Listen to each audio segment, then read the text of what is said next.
नमस्कार दोस्तों, कैसे हैं आप सब। आपका बड़ा प्यार दुलार मिल रहा है। इसी तरह से आप लाइक शेयर सब्सक्राइब करते रहें। हम आपको ऐसे ही पूरे वर्ष भर ज्ञान की बातें, सभी राशियों की बातें, काल सर्प योग, कुंडली और भी अनेक प्रकार के सामाजिक सरोकारों से जोड़ने का प्रयत्न करेंगे। आज इसी कर्म में हम आपको मीन राशि के पास ले चलते हैं। मीन राशि का 2025 का वर्ष कैसा रहने वाला है, यह हम आपको अच्छी तरह से बतलाने का प्रयास करेंगे। इस वर्ष प्रारंभ से ही शनि महाराज की शनि की 6.5 का प्रभाव उग्र रहेगा। मीन राशि के ऊपर शनि का प्रभाव पूर्ण रूप से रहने वाला है। शनि के प्रभाव से लगभग बनते हुए कामों में अड़चन आ सकती है। जो कार्य आपके पहले से चल रहे हैं उनको आप निश्चिंत होकर के करते रहें।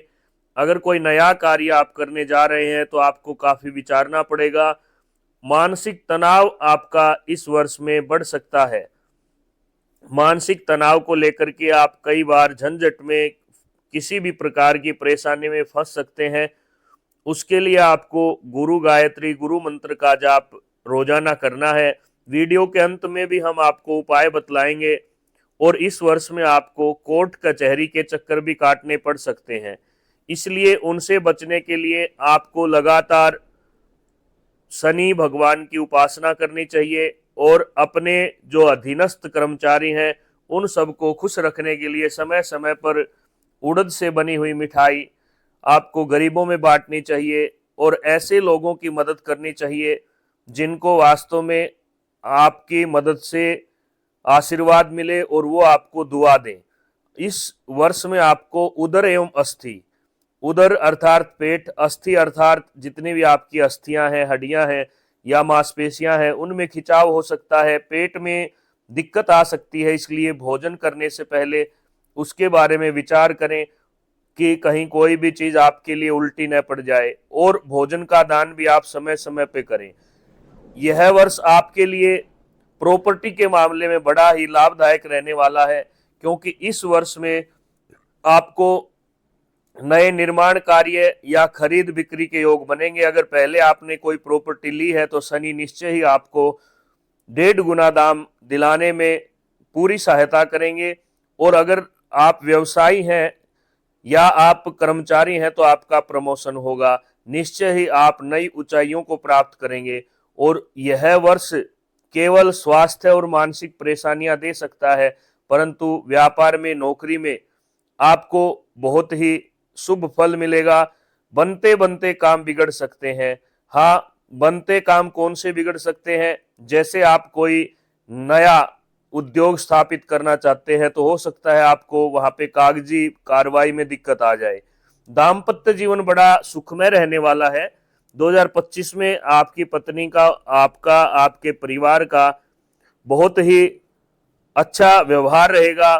कभी कभी भाई भाइयों में तनाव की स्थिति हो सकती है, इसलिए अपने छोटे भाई हैं तो उनका पालन करें, बड़े हैं तो उनका आदर करें। संतान संबंधी चिंता बढ़ सकती है। संतान को परीक्षा में तो सफलता मिलेगी, परंतु संतान बिगड़ सकती है। कहीं ना कहीं संतान के बारे में आपको इस वर्ष में सोचना पड़ सकता है, इसलिए अपने बच्चों के ऊपर पूरा ध्यान दें और उनकी गलती होने पर ही उनको डांटें, अन्यथा आपको भारी पड़ सकता है। जनवरी का महीना आपको सावधानी से बिताना है। जनवरी में स्वास्थ्य आपका ढीला रह सकता है। जनवरी, पूरी जनवरी आपको बड़ा ही सावधानी से भोजन करना है। और समय समय पे कुत्ते को आपको मीठी रोटी डालनी चाहिए, विशेषकर शनिवार के दिन तेल लगा करके रोटी डालें। उसके बाद जुलाई में आपको काफी सावधान रहना है। जुलाई का महीना आपके लिए 7 की जो संख्या है वो थोड़ी सी इस वर्ष में नुकसानदायक हो सकती है, इसलिए आपको विशेष करके हनुमान जी की, शनिदेव की पूजा करनी चाहिए। और अगले जो उपाय हैं वो हम आपको अभी वीडियो के अंत में सुझाएंगे, जो आपको विशेष रूप से करने चाहिए। और काले रंग से आपको परहेज करना चाहिए। 7वें महीने के बाद नवंबर का महीना आपके लिए हानिकारक बन सकता है, इसलिए नवंबर में भी आपको सावधान रहना है।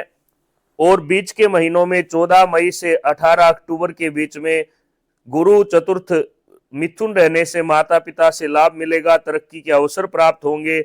18 अक्टूबर से 5 दिसंबर तक आपको उच्च प्रतिष्ठित लोगों से मिलाने के लिए गुरु कार्य करेगा। धार्मिक कार्यों में रुचि बढ़ेगी, आपके घर में मंगल कार्य होंगे। और बाजरे का आपको अनाज बार बार पक्षियों को डालना है। रोजाना 1 या 2 मुट्ठी भर अनाज, बाजरे का अनाज आपको पक्षियों को डालना शुभ रहेगा। सूर्य को अर्घ्य दान देते रहे। सूर्य को अर्घ्य देते समय ओम घृणी सूर्याय नमः मंत्र का आप जाप करें। और इसी प्रकार से आपको अपने घर पर ग्रह शांति हवन भी करवाना चाहिए, क्योंकि जब आपको लगे कि आपको कोई भी शारीरिक प्रॉब्लम है तो आपको विशेष रूप से ग्रह शांति हवन करना चाहिए या करवाना चाहिए। और इसके साथ साथ आपको अपने घर में अगर विवाह योग्य बच्चे हैं, विवाह नहीं हो रहे हैं, तो अखंड रामायण का पाठ करवाना चाहिए। हनुमान जी की, शनि जी की, दोनों की प्रसन्नता के लिए सुंदरकांड का पाठ करना चाहिए। शनि चालीसा, हनुमान चालीसा, जैसा भी आपके पास समय है उतनी प्रकार की, जैसा आपका सामर्थ्य है वैसे ही आप उपाय करें। इसी प्रकार हमारे चैनल को देखते रहिए और कमेंट बॉक्स में कृपया लिखें ताकि हमारा भी उत्साहवर्धन हो। हम किसी की कॉपी पेस्ट नहीं करते, हम अपनी मेहनत से अपने गुरु के आदर्शों पर चलते हुए केवल और केवल सच्चाई से आपको अवगत कराएंगे। धन्यवाद। जय श्री राम। आपका